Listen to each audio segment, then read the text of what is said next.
Crazy or autocracy, or what type of crazy is that except crazy? News making the headlines. Black Maria is to carry criminals, treasure looters that are in government today. Sometimes it gets confrontational. Slap you in the face. Excuse me, don't put words into my mouth. Whatever it is that will bring our military to disrepute, I say to hell On with it. Core Digest, I want to know why I should be believing them. every weekday, we bring all of these together and take them to the court of public opinion. Everybody have the right in Nigeria, where you are the judge.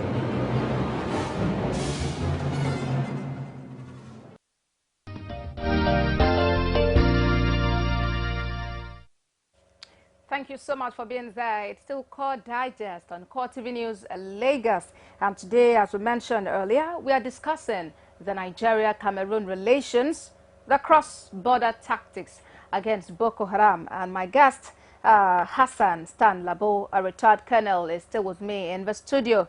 It's so much pleasure to know you're here today. Thank you. Okay, let's now quickly move into the discussion. You know, when the Boko Haram group invaded the Nigerian nation, it was kind of subtle. No one wanted to pay attention because even at that time, some people were thinking it's a religious fight and all of that. So it took a long while before the government eventually said, okay, this group is not wanted, it's not needed in our society, let's do away with them. Looking at the time frame between when the group launched and when the government eventually spoke out, would you say there was any form of like a lackadaisical attitude on the part of the government in not quickly addressing the issue? You have said it all. The last administration we had in this country was too weak to address some of the serious challenges that confronted the Nigerian nation. Amongst these is the issue of the Boko Haram in itself. Okay? And you would agree with me that just like the Chibok girls issue, if Boko Haram had been taken more seriously by the last administration, I think we could have accomplished a lot. But it became clear to us that there was no way they could have taken it more seriously because it was an issue that calls for military intervention, and the military had serious deficiencies in terms of equipment holding and so on. And since these are not equipment which you could easily lay hands on, they are not on the shelf, the government became handicapped. To worsen matters, money is meant for some of these equipment and to keep the morale of the men high through certain welfare packages. Where you are all aware how they were distributed all over the place by party crony, into the hands of party cronies and so. So you see, the past administration is one which whenever we try to analyze our situation, we try not to go into the past so that it does not look as if there is so much blame game ongoing. Okay. We want to concentrate on solutions. We want to concentrate on solutions, but it's only unfortunate that there are times when you address these things, you are compelled to look backwards. And when you look backwards, you might lose so much time condemning. Yeah. Yes. Okay, so somehow corruption can be adduced to as a major reason for the slow. Of course. Attack. That is just what I have said. Corruption, of course. Corruption. Once money is misappropriated, diverted away from what it has been, voted for or whatever, what else? And we saw that in the last dispensation. A friend of mine was telling me the other day, what if that dispensation were to have continued for another 4 years? 4 years. Are we sure this country would have remained intact? Because it will get to a point where the common Nigerian will not even be able to feed. And then at the end of the day, all these guys who shared our money amongst themselves would have just picked their passports, put it behind their pockets, hop into their private jets, and leave the country. I hope you know they all have dual nationality. They are either Nigerian Americans or they are Nigerian, British Nigerians, and so on. That's how you know most of them. They have two nationalities. So when it's bad here, they know where to move to. How many of them can actually say, I want to be a Nigerian and remain in Nigeria? Because you know you have so milked the nation to the point where you are already anticipating that things might go so bad. Meanwhile, all their children are abroad. They are just here, hopping from one party to the other as politicians. Where it is rough, they pick their passport and move and abandon you and I here. The earlier we shine our eyes, the better. The earlier we shine our eyes, the better. But then, how does the average Nigerian come into this? We understand that in times like this, there's a call for community relations. Let the community speak out about whatever is happening, any strange movement, and all of that. Can we say that the Nigerians, we Nigerians ourselves, have actually cooperated in, giving intelligence information to the military in helping in the onslaughts, against the terrorists? I keep saying this. Citizen participation can never be downplayed. The ongoing war against insurgency is not an affair meant only for the military. It's a collective thing. We are all in this business together to ensure that the Nigerian state is safe for all of us. So, as citizens, how do we really participate? You've had the slogan, see something, say something. We must continue to assist the military men out there in the field with information as much as possible, especially at this time, at this very period that we find ourselves, where I would say the war against insurgency has been won 95%. What we really have before us now is terrorism. Okay? This is when information, which eventually gets crystalled down into intelligence, is required by the military. A good number of those who claim to have broken away from Boko Haram or have now repented and so on are still living within our communities. We should place our eyes on them and watch them very well. At times they get frustrated and begin to pick up, do funny things against society. We should be able to watch them, note what they are doing, what is their livelihood, and so on, and report accordingly. Okay. And that brings me to one vital issue, and that has to do with the de-radicalization program we have in place for these individuals who are coming out of the insurgency battle. Yes.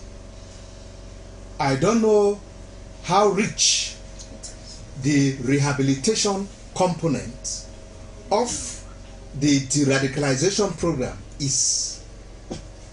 If the rehabilitation component is not rich enough to be able to take care of individuals, to be able to take care of individuals who are going through the program, I'm afraid we shall end up reinserting back into society individuals who are not fully repented, individuals who have not been equipped enough to be able to exist in society. How will they be equipped enough? You do not finish a de-radicalization program or go through its rehabilitation component without being given a takeoff platform. If you went through it and at the end of the day you studied, say, mechanic or whatever, I mean, you went through some training for mechanic and so on. Yes. At the end of the day, I expect that you leave with a toolbox and some little cash to enable you hire, say, a small mechanic workshop where you can take off. You try to make the man take off. Not that you are lying to go and die in frustration again. and then ends up again in another Boko Haram in a different nomenclature. Yeah. Now, let's move a bit away even from the de-radicalization process. Let's look at how we were able to get to this stage we are in, where we can say that to an extent, the Boko Haram insurgents have been, moved out of their stronghold, which is Bama and, of course, the Sambisa forest. Let's look at, which is our focus today, the relationship between Nigeria and other regional bodies, in this fight against terrorism. And the focus today is on Cameroon. Now, can we say that, is it possible for us to say that the relationship between the different security agencies, like the one in Nigeria and these other countries, can we say that it is beautiful? Because somehow we wouldn't have expected there to be violence before they would come together and reinforce and synergize in order to ensure that the Nigerian nation and every other African nation is actually safe. So what do we make of the relationship between the Nigerian security or the defense team and those of the other African countries, really? I think we have a very fine operational synergy ongoing amongst the member countries within the region, especially the Chad Basin region. Okay. You all know the countries that make up the multinational task force. Yeah. There is a fine operational synergy ongoing, and that must be commended. More so when we know that the initiative actually came from us. Our president, when he took his diplomatic shuttle around those countries. Yeah. It is paying off positively.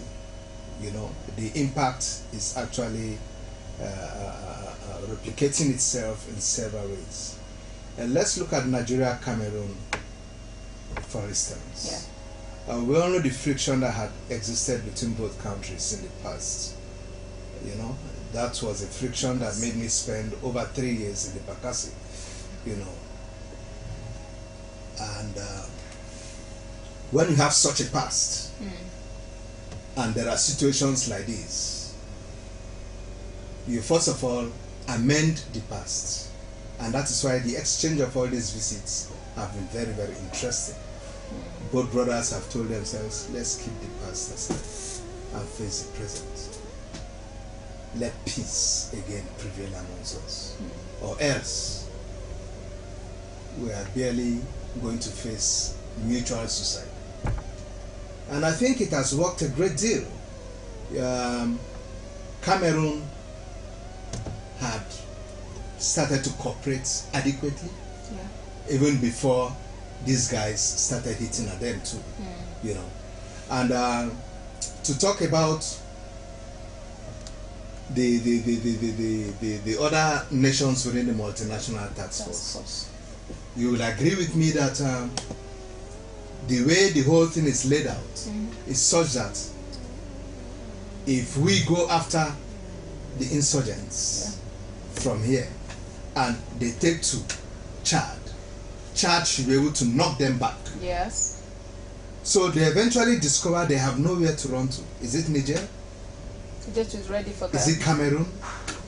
Is it, you mentioned it. So they discover that, look, they have been boxed in. And that's why it took us, it was not too difficult for us to be able to crush them to the extent to which we have today. Apart from the fact that we had a serious government that now came in, we had a leadership with some military background too, whom you don't have to sit down and start schooling him on military doctrines. He already knows what you are saying as you say it, and all the necessary logistics that should flow forward. We are all flowing forward to take care of the battle. It's so interesting. I think we should commend the entire effort on ground. Okay. But now, let's see. Are there compensations for these fallen heroes, the Nigerian and other soldiers who are out there on the war front, in this fight and ensuring that Nigerian borders are safe, for everyone to dwell in? their compensation, is it something that will encourage other people, the younger generation, to join in the force and, you know, help protect the borders? The military has inbuilt mechanism to take care of what you are talking about. Okay. The only thing we should be saying now, which I have always lent my voice to, is that we should improve on such packages. The structure exists, but how adequate is the package?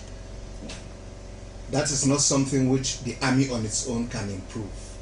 It is the nation that would improve it. Because whatever you have spelled out to be paid to the deceased family is what will be paid out to them, because that is what the nation will provide eventually. Okay. We can only now sit and say, can we review this upwards so as to really take care of these guys? Secondly, we are now talking about the dead. Yes. What of those who survived, like us,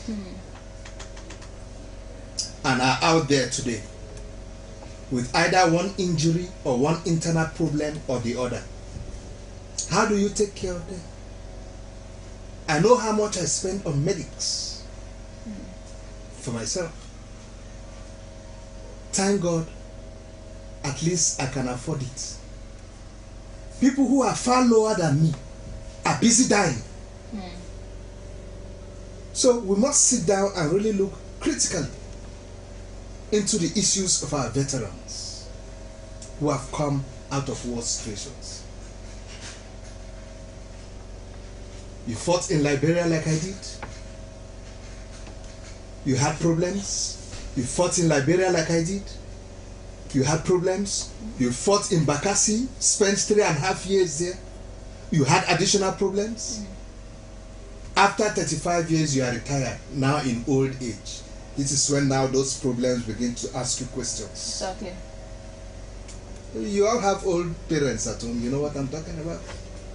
Begins to ask you questions. And when there is no money to answer those questions, because only money can answer them. Of course. God and money. When there is no money to answer those questions, you're on your own. Can our nation begin to address that seriously, the way the U.S. Army is addressing it? That is really a key issue, and even to encourage the younger generation that is it. to voluntarily join in. Fine. If my young lad who is in university is looking forward to going into the army, would you encourage him to? And he sees that his dad spends 3/4 of his pension allowance per month on medics, begins to wonder whether it's really worth it.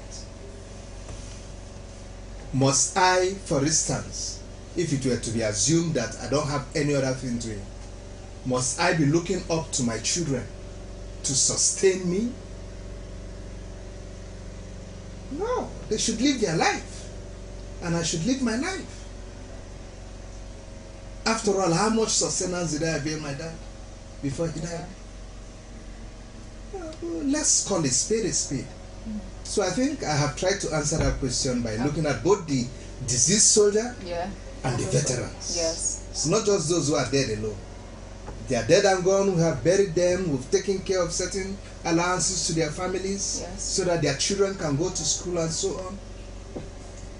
Those who managed to survive, that will survive does not make us some fantastic soldiers. Those who died might even be better off. But we thank God some of us survived. Yeah. Good. How are you taking care of those who survived?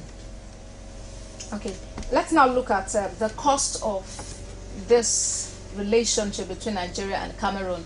What are the implications? Now we're exchanging armies, we're exchanging defense, we're helping one another build a formidable nation devoid of terrorists and all of those. What does it cost each nation, especially Nigeria now?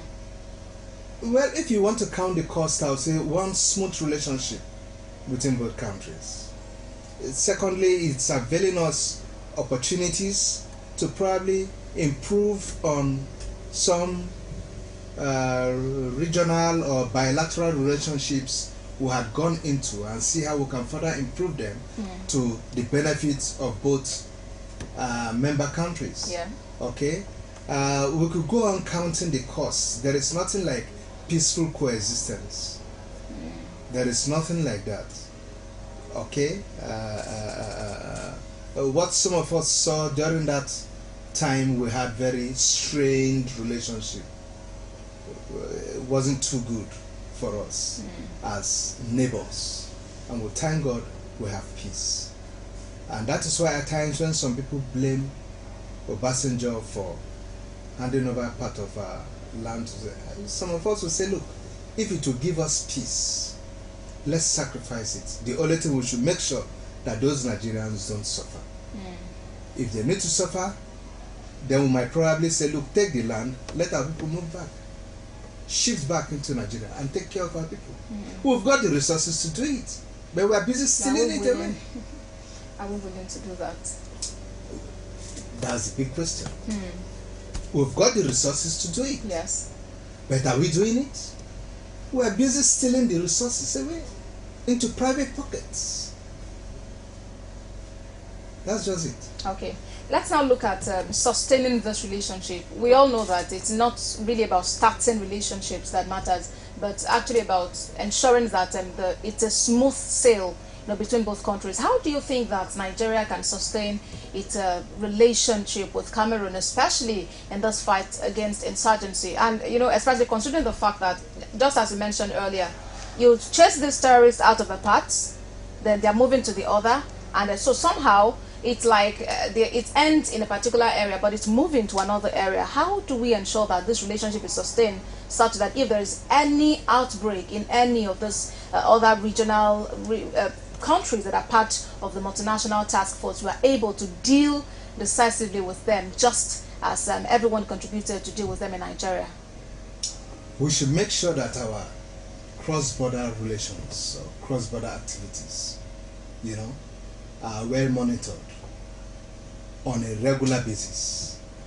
We should make sure that we have intercultural exchanges to sustain the good relations between us. Okay? Yes. Such intercultural exchanges could extend even to education and what have you. Whatever it takes us, all sorts of exchanges. At the strategic level, we should make sure relations are very fine. Yes. Through exchange of visits at that level, like we're witnessing with BR's own, and so on. We should also encourage each other towards commitment to whatever anti-small arms proliferation pact we have entered into, so that to make sure that we are able to reduce the number of movement of small arms across our borders. Yes. And we should be able to understand the way these arms move. They don't move in executive manners.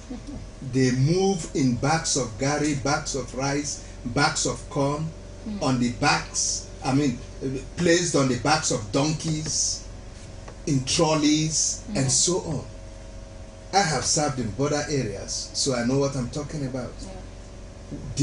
We must actually put machineries in place to be able to check these things out. It calls for great intelligence, not just you manning some official or farmer gate and start checking every donkey. You check every bag carried by the donkey. You will never see any if once you establish an official route. Okay, you must be able to capture enough intelligence from the point of loading, such that when donkey ABC or trolley ABC is approaching, you are able to tell somebody, check that man in blue. You put him aside, and by the time you check, you bring out 4 pistols from his back of guard, you bring out 1 AK-47 from his bag of maize. It needs intelligence. You must invest in it. You need the cooperation of the other nation from the other end. Yes. Because you must both see and invest into the benefits that will be forthcoming. Yes. Now, talking about intelligence, there have been moves by the United States and some other countries out there to supply intelligence and help Nigeria in these fights against insurgency. But there are times we just hear reports of, okay, they are backing out, and you try to find out reasons, and you hear things like, maybe the Nigerian nation is not cooperating, there's some information that's not being released. How do we fix all of this, international aid, international intelligence? You smile. We have our national interest, which must be protected. That you come in and say you want to assist me in my house does not mean you must know what type of soup I have in my pot of soup. That you come in and say you want to assist me, you should know that as a visitor you don't go beyond the sitting room. Not to start coming to my bedroom. I can only summarize it that way. Okay? There is a limit to which you can push things. We are a sovereign nation, for crying out loud. There's got to be some understanding and cooperation.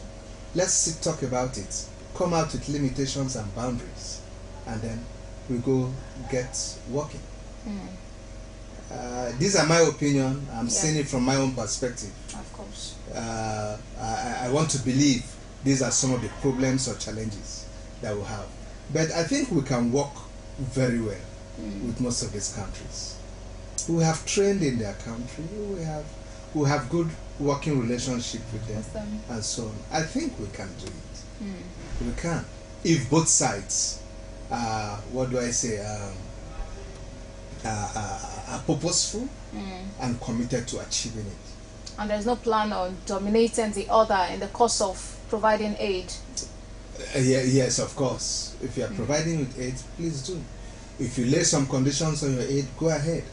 Lay it. I wouldn't blame them, because Nigeria is a very corrupt nation. So when from their own experience, they want to give you 2 billion and they are laying some conditions. This 2 billion, we want it spent here, here and here. We shall keep our monitors to make sure it is spent here, here and here. Fine. If you too, you know that really, these are the areas I want to spend the money. Yeah. What's your problem with monitors being there? That is it. They are sending, they are committing resources now into IDP camps and so on. And they want to see those resources going into those camps. Yes, it's because of their past experience. It will take them time to know that we have a new dispensation and that the leadership, political leadership today in Nigeria has got enough integrity. Not like what we used to have. Okay. Well, that's been Hassan Stan Labo, a retired colonel, speaking on the topic of discuss today, which is Nigeria-Cameroon relations, the cross-border tactics against Boko Haram. Let's take a very quick break, and when we come back, we'll look more into this topic, and there'll be opportunity for you to be a part of the show by calling, making calls, and making your contributions, making your voice heard as regards this topic we are discussing today. Do stay with us. You can now watch Core TV News live from anywhere in the world on our website www.coretvnews.com. Click on Live TV on our website and watch us live. And welcome to Core TV Primetime Days. To follow us on Twitter, click on Twitter icon on our website. On Facebook, click on the Facebook and YouTube to see all our previous news production. You can also watch us live on YouTube. Click Core TV, leave a space, then news. Core TV News, a 24-hour news station. Every day, every hour, and every minute, news break in Nigeria. Things happen so fast, it's most times difficult to track and comprehend them. But that's what we do right here on Digi360. 2015, would you want to come back again? It's like asking Jesus Christ if he knew he was going to die, will you want to come back as the savior of the world again? We do not just help you track the stories, we break them down, explore all the angles, analyze the issues so that you can fully comprehend the stories and use them to make the right decisions.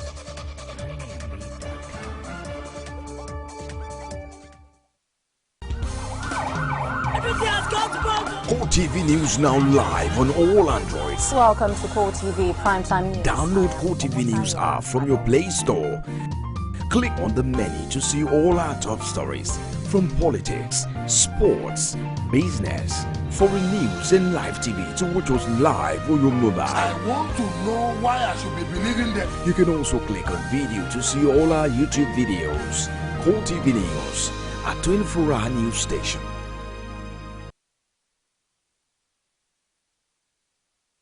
For topical issues, Nigerians must have something to say. Arms. We don't need arms for anything. Let them put it into education. They need to buy another arms now. What are they fighting for? Who? Boko Haram. Government should deal with them squarely. Please help us bring back our guests. No money, no markets. We are dying. Everybody is crying. Nothing. Any man God support, no man stops. It's a prophecy I believe he must have received from heaven. Yes.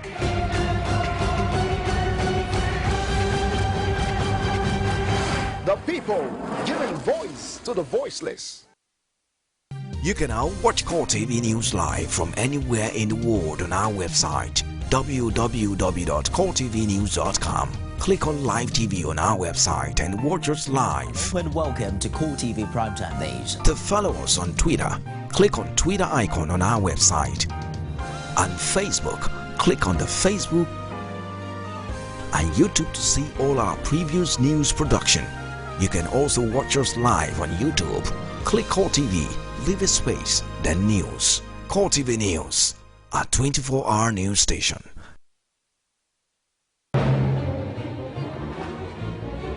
Is it crazy or autocracy? Or what type of crazy is that? Except crazy. News making the headlines. Black Maria is to carry criminals, child looters that are in government today. Sometimes it gets confrontational. Slap you in the face. Excuse me, don't put words into my mouth. Whatever it is that will bring our military to disrepute, I said to hell. On Core Digest, I want to know why I should be believing them. Every weekday, we'll bring all of these together and take them to the court of public opinion. Everybody has the right in Nigeria. Where you are the judge.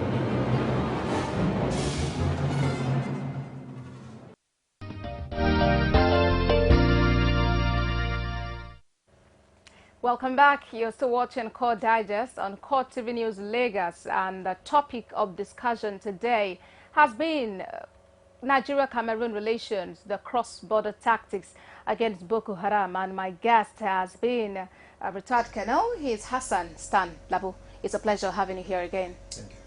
Okay, let's now look into something that's very much related to this issue.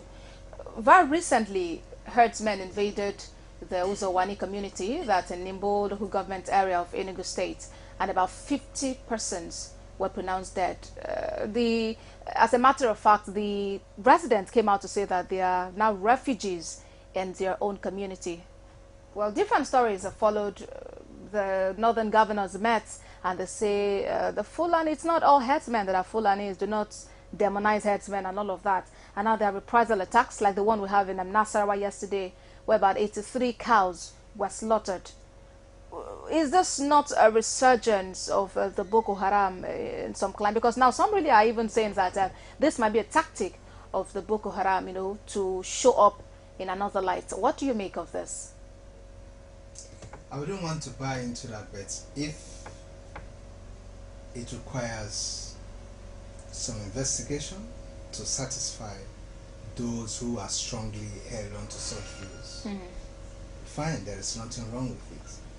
But be that as it may, lives are involved, and it is also important that government moves in immediately and begin to address the issue. And that is why I'm so much impressed with the sort of presidential directive that has been given to the entire service chiefs and the IG to immediately move in and arrest that situation. Okay? Yeah. It was unnecessary delays that took us to where we are today in the case of the Boko Haram issue and the kidnap of the Chibok girls. We never wish to find ourselves in such a situation again. The herdsmen's story is getting to a point where there must be a national uprising to make sure we quell it completely. before it becomes something else. And I'm happy that the Commander-in-Chief has given it a full attention now. Okay. Yeah. Now, still on the Fulani herdsmen invasion, or let me say herdsmen invasion now, because you really can't say categorically that they are Fulanis, as you know we have in media report. Some persons from the east, like there was a time we heard IPOB, that's Indigenous People of Biafra, you know, giving an ultimatum to Fulanis to vacate the entire Igbo nation. We're looking at the southeastern part of Nigeria, or else, you know, some other things would happen. What danger does this portend for the Nigerian nation, especially at this time? First and foremost, let me say it here categorically clear, irrespective of whatever this might generate. Biafra is dead and dead. Biafra is dead and buried. Whoever does not want to be at his funeral is entirely on his own. We cannot take this nation 45 years backwards again. Let those youths or less than 45-year-old that are on the streets agitating for Biafra ask their parents what actually went on during the war. The amount of Nigerians we collectively wasted, the level of kwashoko and so on. Let them sit their parents down and get true stories about the Biafran war and ask themselves if they are ready to go through that again. Never again will this country see another civil war. Enough is enough. We must live as one now and embrace ourselves, for heaven's sake. We cannot allow the eastern part of this country to suffer such level of hardship again. Never. Okay. But now, looking at the fact that these herdsmen seem to be invading, you know, these parts that, okay, it started with Agatu. Yes. Agatu is in Benue State. Yes, yes. Now it's in Enugu State. That's a core eastern state. And yes. So don't you think it's just spreading and it's like taking over the whole nation, and that this directive by Mr. President might even take a while to come into effect? It can't take a while. We are talking about military dispatch here. It's a commander-in-chief's directive. It can't take a while. This is not the last dispensation. Did it take a while for the service chiefs to move to Maiduguri when the directive was given? You just watch and see what is going to happen. Simple. All we should be doing is assist with information as much as we can that will help these guys be able to execute, interpret and execute Mr. President's directive to them. Let's watch and assist them. Not watching and say, okay, watch and assist them, because it's a collective thing. Whenever there's a problem in this country, we should not see it as an eastern problem, northern problem, western problem. It's a collective problem. We are a family. That's why you had me saying Biafra, no more. We can't lose 3 million people again. Never. Never. We must avoid it. And the same thing with this herdsmen invasion. We must make sure we go into the whole thing, address it fully. Communities in the east cannot be living in fear. Neither can the Agatu people be living in fear. Government, the federal government, must rise up like it is already doing to address the issue headlong. All they need now is our support, and we must give it to them. Okay. So all the military needs is our support, and we must be willing to give the support to them. It's Core Digest on Core TV News Lagos. You can be a part of this conversation. All you need to do is to put a call through to the number showing on your screen, 0816-481-8001. And if you're calling from outside Nigeria, just remember to add the short code +234 0816-481-8001. And today we've been talking about Nigeria-Cameroon relations, the cross-border tactics against Boko Haram. And my guest has been Hassan Standabo, who is a retired colonel and has used his experience in the military to really look at this matter and how the relations between Nigeria and Cameroon and all the nations involved in the multinational task force be sustained to ensure that our continent is free of every form of terrorism. Now, let's talk about the president's visit. In time past, the president has made several visits. As a matter of fact, there were different cliches to that effect. Okay, he's a traveling president. Nigeria's resources are being spent on travels. You know, so many things coming up really from Nigerians and even non-Nigerians alike. And but somehow, top on the agenda has been defeating insurgency, fighting terrorism, and especially the Boko Haram, which has become of international concern. What do you make of the president's visit? Do you think they are yielding results? Are we seeing results in Nigeria? Even a blind man knows that the president's shuttle, diplomatic shuttle, is yielding so much results, positive results to us. I must tell you this. Our reputation had been dragged in the mud for too long. Nigeria had degenerated to a point where the international community was beginning to ignore us. We needed a firm leadership that would come in place and be able to move around and tell those guys into their faces that we are Nigeria. We may have missed our steps here and there, but we still have what it takes. Give us some confidence. Come partner with us. Don't just criticize. Assist us in any way you can, and so on. And we are seeing the assistance pouring in. If he had not moved around, where do you want him to be able to have some of the wherewithal to move this country forward when those whom we place in charge of resources had shared it all? Okay, let's actually attend to Lawrence. He's calling us from Kaduna. Good morning to you, Lawrence. Good morning. Please go on with your contribution. Okay, please, I want to advise. If the herdsmen kill is unknown gunmen, but if they are killed, they become Fulani herdsmen. So who are the really unknown gunmen? So we should be careful in this issue. We see glaring issue like this, and we play to the gallery.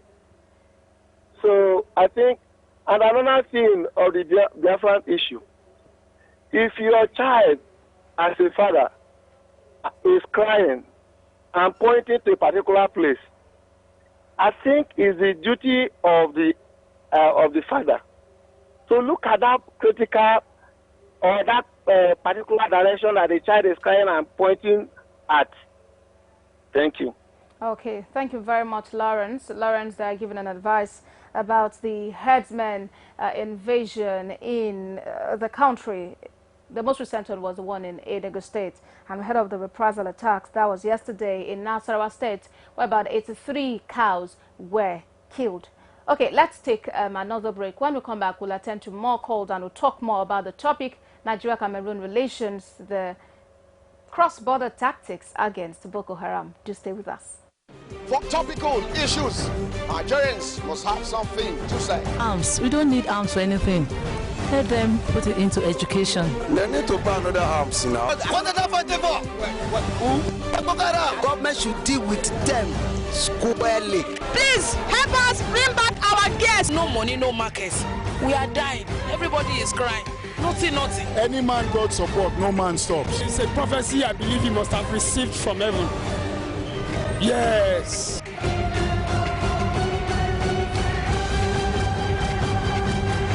The people giving voice to the voiceless.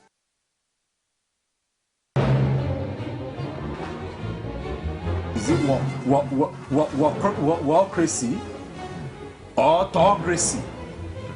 Or what type of crazy is that? Except crazy. News making the headlines. Black Maria is to carry criminals, child looters that are in government today. Sometimes it gets confrontational. Slap you in the face. Excuse me, don't put words into my mouth. Whatever it is that will bring our military to disrepute, I say to hell. On Core Digest, I want to know why I should be believing them. Every weekday, we bring all of these together and take them to the court of public opinion. Everybody has a right in Nigeria where you are the judge.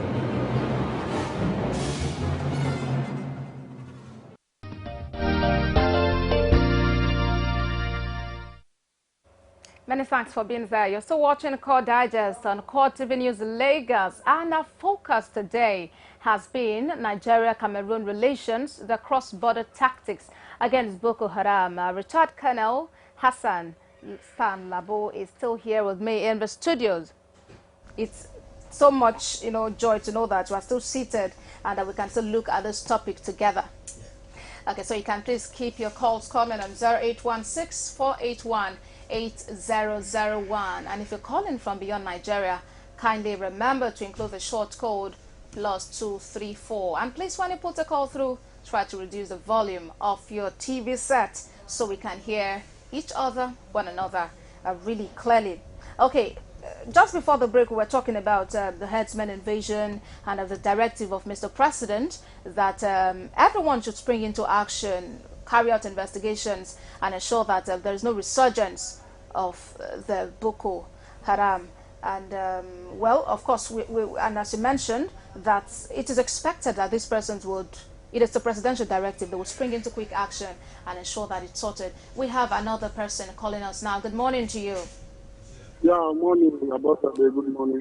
Okay, Balogun, please go on with your contribution.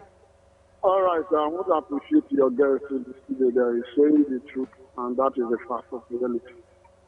This is my contribution. Our relationship with the Cameroonian government has been threatened, and that's what the Cameroon president replicated yesterday by visiting the Federal Republic of Nigeria, which is unfortunate. It is commendable. I enjoy them to continue to secure the strong synergy against all these Boko Haram and the cross-border act. The movement of arms and ammunition through light weapons to the country, through all these countries, should also be shared by security forces, especially the custom should wake up to their responsibility. All our borders are very porous. Our agencies should check proper. They should look into all these police, where all these arms will come into this country. They will come in different forms. Some put them in sack of rice, sack of gari.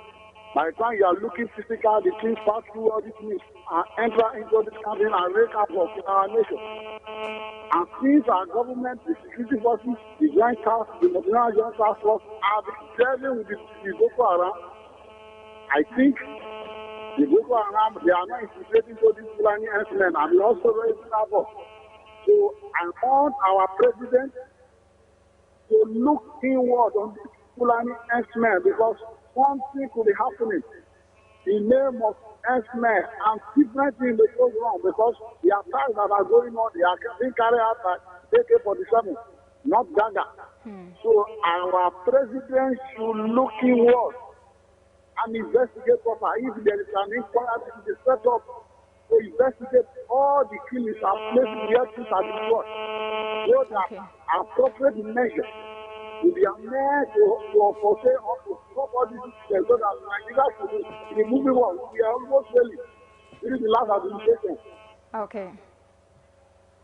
Okay, thank you so much, Balogun. He was calling from Abeokuta. He was commending the president's effort and then urging him to do more. Yeah, right. Just like I did, mention, yes, it's just important that, look, as a nation, we rise up quickly and address this herdsmen issue. And this is where I think Mayati Allah, that is the collective Fulani socio-cultural group, comes in a great deal.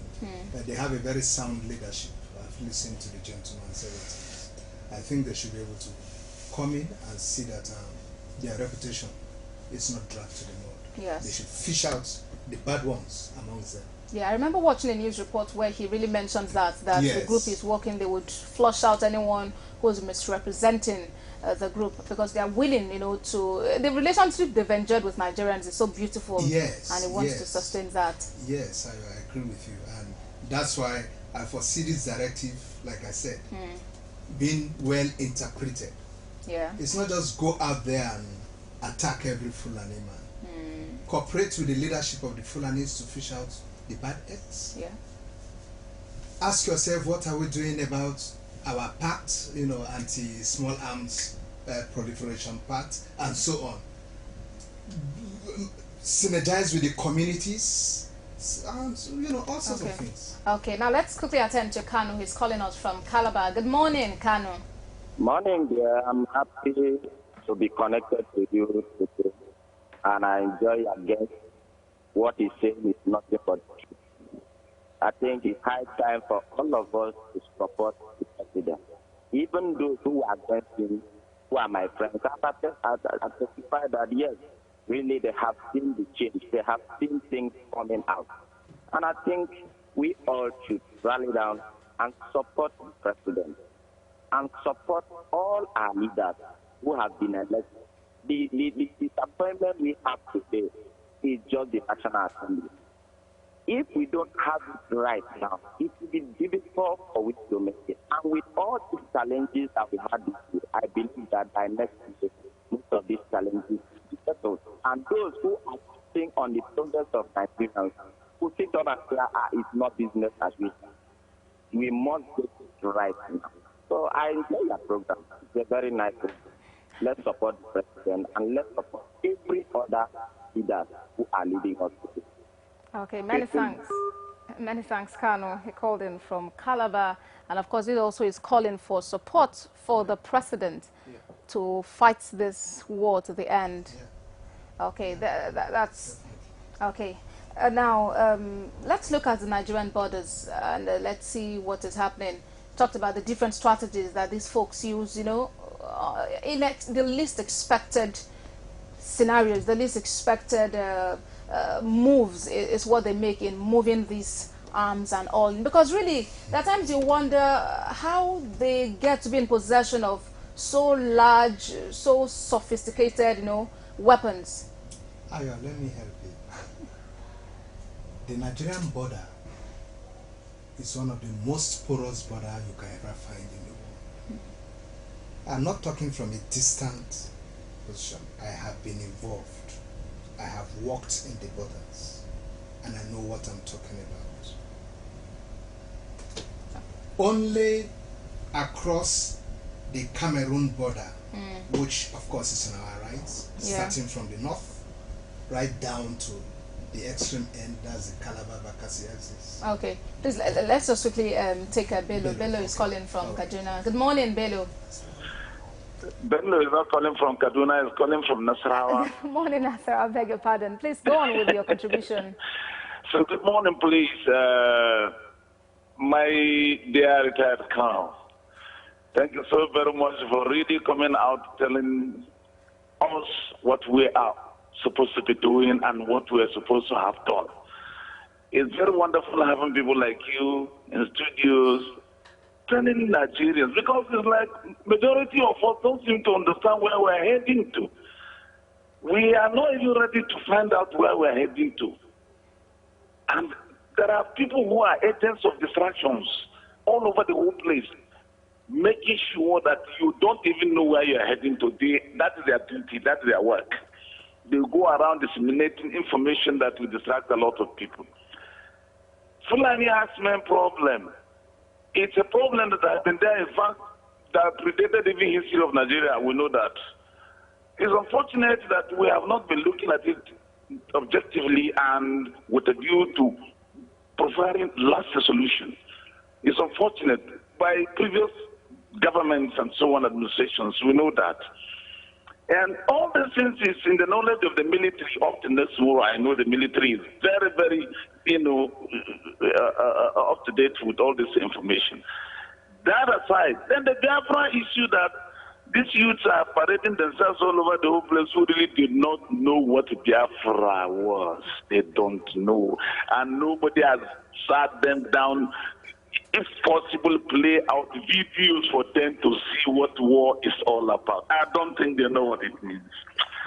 They have never been subjected. In fact, let one of them be part of military training just at the depot Zaria for 6 months. That person will never raise up his finger asking for Biafra, because Bush training alone will tell him war is not an easy thing to deal with.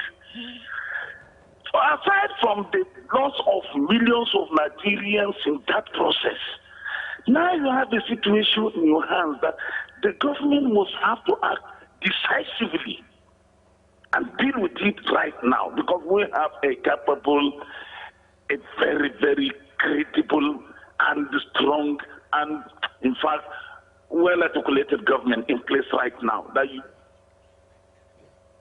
Okay. Well, so much from Bello there. He even went ahead to talk about the IPOG man that is a person, don't know what history is about. That's what I told you. If you've never been involved in war, you'll be opening your mouth and shouting war, war, war.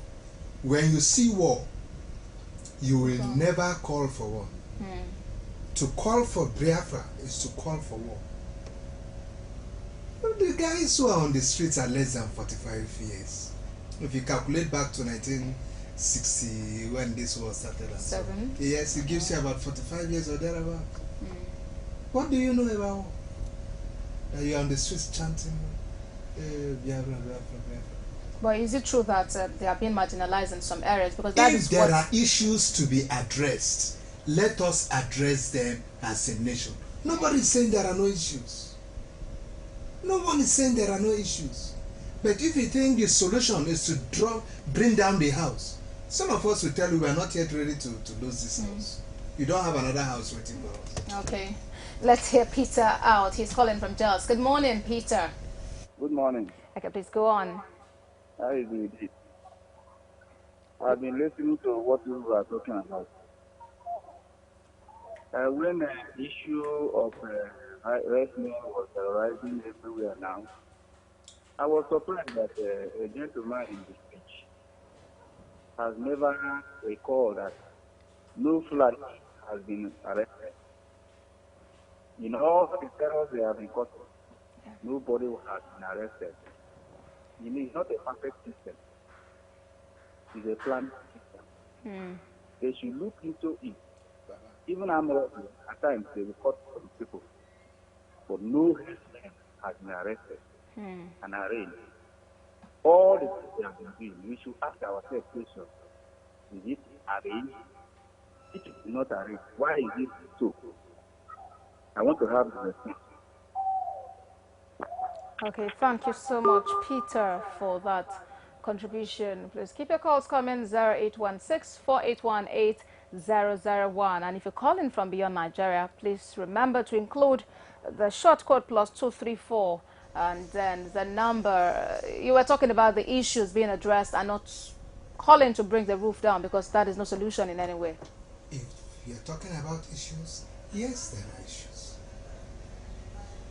The way the IBOC, I don't know if that is the abbreviation again, IPOB, the way they have their own issues, that's the way a man from Kagoro, Zango, Nkata, or whatever, he's got my own issues with the larger Nigerian sovereign nation. Yeah. And that's the way the man in what's it called, Ogoni, has his own issues. Yeah.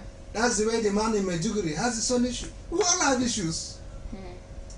But must we all say we want to break away from Nigeria because we have issues? No. It is a family. Yeah. That brother and sister are quarreling does not mean that Papa's house has to be sold and everybody head off. Do you have another house for me? I don't have 2 passports, I have only one. Maybe you have a Biafran passport and another one. I have only one. So you have where to fall to, I don't even have where to fall to. That is it. Let's sit and talk and address the issues. Yes, there are issues. Nobody will tell you there are no issues. But just the way you have issues, mind you, other people have their own issues. So let's sit and talk and find solutions to our issues. Yeah. That's what is just important here. Okay. Okay. They are free to demonstrate. It's your constitutional right or whatever. But do it within the limits. Do it within the acceptable limits. Seek necessary permission and what have you, and demonstrate like a responsible citizen. You know, what you mentioned just brought to my mind now the issue of the Islamic movement in Nigeria, the Shiites, and, you know, the clash with the Nigerian army, the convoy of the chief of army staff last December. You know, the issue has continued.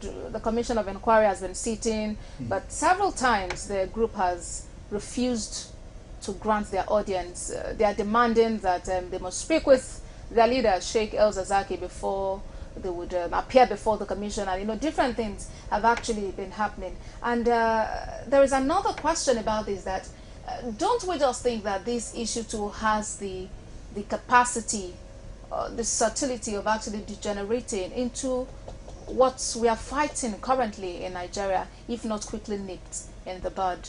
I agree with you, and I've been saying that for a very long time, even before what happened in Zaria with the chief of army staff happened. Okay? Yeah. Okay, but let's talk to Ndubuisi. He's calling from Benue State. Good morning, Ndubuisi. Good morning, my sister. Okay, we know you are from, at least, Agatu is in Benue, so you... It's just two issues that I wanted to address. Okay. This issue of herdsmen. Hello, are you hearing me? Yes, please, go on. Okay, the issue of the herdsmen, our security agencies, they're supposed to do something about it. We know that it's not those ones that are following cows that are terrorizing Nigeria, but I hope that the one that spy for them for the main this group that is killing people. Go on, Ndubuisi. Okay. Ndubuisi perhaps thought we weren't hearing him, but of course we were hearing you. Yes, you were talking about the IMN, the Islamic movement in Nigeria, and yes, the Shiite group, Islamic movement of Nigeria. Yes. Yeah, I said that is one body that, look, we really as a nation need to pay attention to. You see, look, these things have a way of starting. Our ability to identify a bad fruit that is already germinating, it's entirely our business, how we go about that, and see how we nip it in the bud.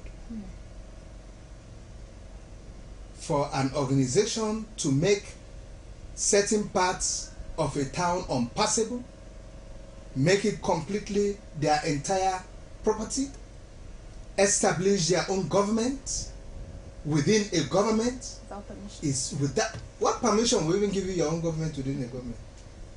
It is completely acceptable to Nigerian people, and we must rise against it. And I'm happy that government is rising against it. The governor of my state is doing all the best he can, and I want to assure him that we are all behind him, supporting him, El-Rufai, in making sure that the liberty of every Nigerian is safeguarded, especially in that area. Now, one of the moves the governor is making is to, you know, it's the religious bill, which has generated so much controversy also. That's about you need license to do anything. And, you know, people are really against this too, because it seems like an infringement on the rights of people to talk, to move, and all of that. Well, but before you answer, please, let's quickly take this call. Good morning. Good morning, my sister. Yes, please. Move on with the contribution, please. Yeah, my contribution goes this way. We are talking about our relationship with the Cameroonian government and our security outfit.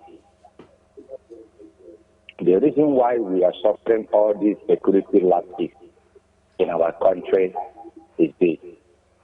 We don't have what we call a central data system. Like if you are able to install what we call a central data system for Nigeria, we can track any security lapses that will occur within that our territory. That is the first thing the government should do. Okay. Then second, concerning the issue of the herdsmen and the diaspora, these are the issues needed to be addressed by the federal government. call what we call a roundtable discussion. Know what is the problem and know how to solve it. When somebody is pointing finger at, or a child is pointing finger at, if the father is not there, the mother is there. So let us know their problem and solve it once and for all. Like the way the Niger Delta problem has been calmed down and minimized. I think if all the stations of the country has been treated that way, we will have a comfortable and enjoyable country. Thank you, my sister. Okay. Many thanks, Chimeze. Okay. Yes, before Chimeze called, we were talking about the religious bill, which one can say was a move by Governor Nasir El-Rufai to stem some of these outbursts, in the state, in Kaduna State, but which seems not to be going down well with Nigerians. I would hesitate in my comments on that religious bill because I have not gone through it. Okay. And but all I would say without reading it, and I must be pardoned for saying that because I have not read it, is that given our history in that state, by way of religious turbulence or all sorts of violence emanating from religious issues. Yes. I wouldn't say I was surprised when a governor like El-Rufai tried to come up with such a bill. Frankly speaking, I was thinking initially it would be welcomed. But the greatest shock I had was that my own Christian brothers were really opposed to it. So at that point, I began to ask myself, it is good you read that bill and understand what it says before you do any criticism of the bill or before you support the bill. Okay.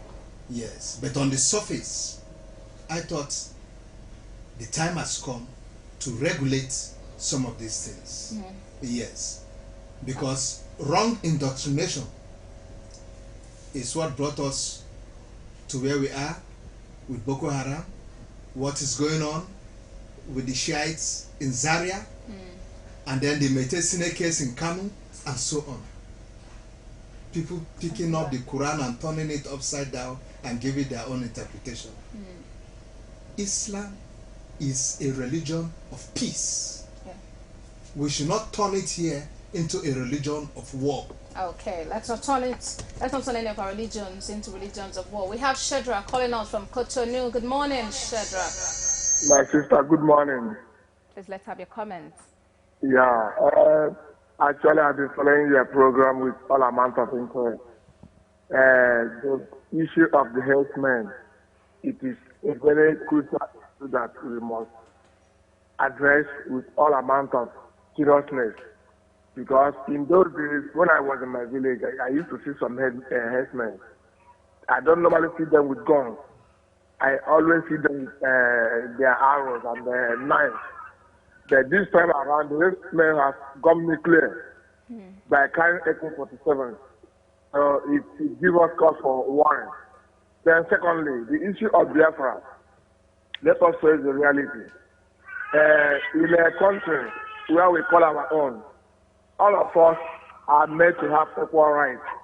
And looking at the issues as of today, it is quite obvious that the Nigerian system is going one-sided. I don't want to be politicized, but let us face the reality. The colonel in the studio now knows what I'm talking about. If you look at the present government appointments, everything went one-sided, which is not supposed to be so. If you are claiming that we are one, that means what is good for the right is also good for the left. We can see how we join our hand and put the government of Goodluck Jonathan down. So I don't want to go more further. So let us address our issues in such a way that it will not bring a problem. Thank you. Okay, thank you so much. Well, of course, that exactly is what we are doing on the show. And the focus actually is Nigeria-Cameroon relations, the cross-border tactics against Boko Haram. We're looking at how the synergy between these two countries and other countries, Niger, Chad, how these countries have been able to synergize to actually ensure the fall of the Boko Haram sect, and of course also to ensure that there's no resurgence of any sort, to bring down whatever other oppositions might exist, and to not allow any other one that might be springing to actually arise. And so we're just making allusions to other matters that have been happening, and which some Nigerians perceive as capable of degenerating into something as strong as the Boko Haram that has called for international concern as it is at the moment. Okay, now Hassan Stanlabo is still here, and this matter today, the president of Cameroon, Paul Biya, will be leaving at the end of the 2-day state visit, and we hope that in the course of his coming to Nigeria, different issues have been discussed. Of course, top on the priority is the fight against terrorism and extremism, and of course also strengthening border relations between Nigeria, trade relations and all of those, just ensuring that the Nigerian nation is actually a better place to live, that the relationship between Nigeria and the other countries is beautiful. Rather he's welcoming at the presidential villa, Abuja.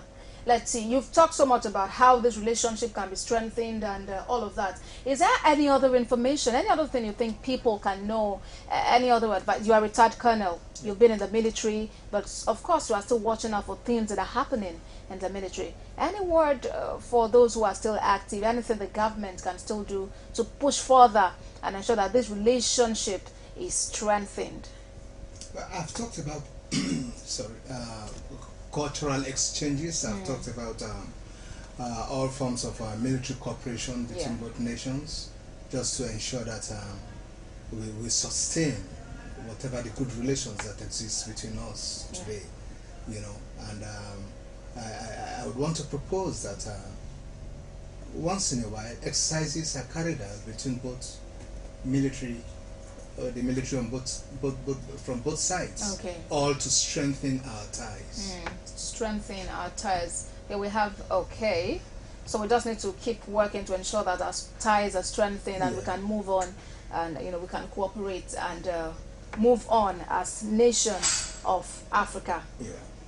When you were speaking earlier, you talked about the fact that it's not good to look back into history, because it seems you are condemning one administration against the other.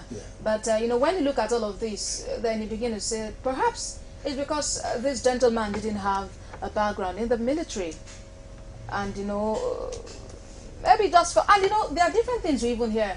What happens if you make a move? Maybe you direct the military to invade a particular area and bring down those who are trying to bring down. What if the locals themselves are involved, and in the long run, at the end of your administration, you are being called by the International Criminal Court or some African courts to come and answer for crime against humanity? There are times you think of that and you really do not want to make a move. No, Ayo, when military directives are given, they are informed by certain things, and when they are given, they are well interpreted first of all, like I said, and then execution takes place. Interpreted and then execution. Executed, And those who are handling this are professionals. Professionals. Okay, let's hear Rashid out. He's calling from Gabon. Good morning, Rashid. Good morning, my sister. Okay, let's have your thoughts. Good morning, Colonel. Thank you so much, Rashid. Our problem is our borders. When you look at our Nigerian borders, the four corners of Nigeria, all these borders, the federal government, they don't even know about it. And all you know is Roja, and so that is our first problem. And secondly, all these herdsmen that are fighting now, that they are fighting Boko Haram. They all left Sambisa Forest to join these herdsmen. So, and all these our cattle rearers, we don't even know them. by registration. We don't know them. They don't know what they are doing. Today, the cattle is agriculture. They must know. They must register them. They must be registered. And each local government area that they are living, they must provide them security men so that they follow them up to wherever they are going to feed their animals. When we want to solve problems, we tackle them by the root. But all of us now are appeasing the federal government, the president, and so on and so forth. What are the governors doing? What are the local government chairmen doing? That is our problem. We're supposed to tackle problem by the root. Okay, thank you so much. He's suggesting that we tackle the problem from the roots, before it escalates. Yeah, and then you were talking about the fact that a program is initiated, it is investigated or researched, and then it's implemented. When a presidential directive is given, yes, I said it is interpreted and then executed. In the case of the military, those who are handling the execution are professionals. Okay? Yeah. And unlike what you were saying, that probably a whole place is cleared down, or a whole village or a community is cleared down, or so, no. The professionals go into work and they know what to do. Their actions are informed by the directive that had been given, and of course all the knowledge they have about the existing issues, which must have been well articulated before them, and then they know how to execute. Mind you, we are operating within a nation. It is an internal crisis. Yeah. So you are dealing with your own brothers and sisters within a nation. We are not at war at another country. And that is why if you see, or if you have observed the nature of bombings being carried out by the Air Force, you will notice that they have exercised so much caution, as much as they can, to make sure that collateral damages are reduced as much as possible. And they have gone more into precision bombings. Precision bombing is to pick the pin you want to pick and leave the entire place alone. Okay. Which is a very sophisticated level of operation with the Air Force. And like I told you, we have the capabilities in the Nigerian armed forces to do all that. So what we know now is to actually implement, to put to good use these... The presidential directive has gone out in respect of the headsmen to be interpreted by the leadership of the military, and they would swing into action immediately. As we are talking now, they must have swung into action. Okay. Because they don't have to wait for days. As we are talking now, actions must have started. Paperwork will be action, and so on.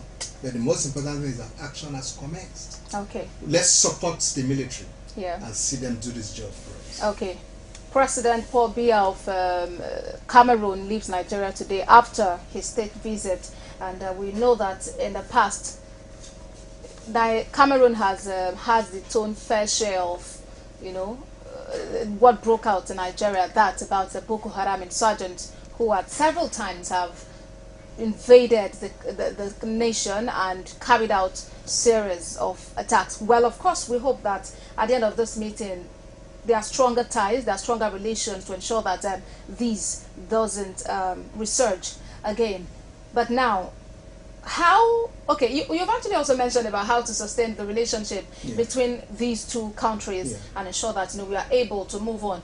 But now, what becomes of the soldiers who are, let's say, currently in that part of the continent, Nigerian soldiers who are currently in South Africa? How would you say the Nigerian military is ensuring that their safety, is guaranteed where they are, and also to ensure that the Cameroonian soldiers, if there are any within our borders, that their welfare is actually being taken care of well? When you leave the shores of this country to operate, be it in peacekeeping or whatever, the overall body that is responsible for the operation is responsible for your safety and so on. If you are operating under the United Nations peacekeeping outfit. The UN will be taking care of your needs, safety needs, and so on. If you are operating within the AU will be responsible for that, and so on.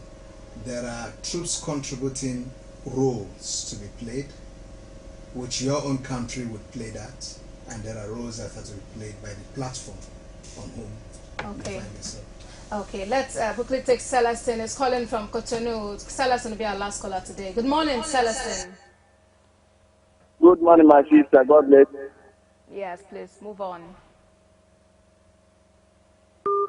Okay, we lost Celestine there. But let's see, you were giving some piece of advice on how... Yes. I said there are roles that could be played by by the TCC, that's troops contributing countries. Okay. And there are roles to be played by the UN body itself, depending on the nature of peacekeeping operation you are finding yourself in, and so on. These roles are well addressed. Your safety is often well adequately addressed. Okay. Adequately addressed. Okay. Your welfare issues are well addressed. Okay. And that is why we keep saying that the Nigerian police, when on international operations, do fantastically well than when they are at home. Why? Because the wherewithal is there for them to carry out their job successfully. They are well trained. The police has very capable hands. I've operated with them in international operations, and I was always proud to say, yes, this is the Nigerian police. They had everything they need to do their job, and you see them doing it so well. You see other nations coming to look at what the police is doing in Nigeria, the Nigerian police is doing, to go and replicate it in their camps and so on and so forth. Fantastically well. Or maybe it's the story of a prophet has no honor in his hometown. I think so. It's just that the issue is we have never provided the police in this country with enough equipment to do their jobs. We have never. Should every policeman not walk about with a walkie-talkie? Have you provided it? You just look them, you see them looking haggard and so on. But when you see them on international operations, you will nearly ask the guy, are you a Nigerian? You mean you're from Nigeria police? And he tells you, yes, sir. Look at him from top to his boots. You will love him. When he arrives home, he's a different man. He becomes so frustrated that he does not know when he's collecting 20 naira on the road. Why? Because you've not addressed his welfare problems. And you turn around to accuse him.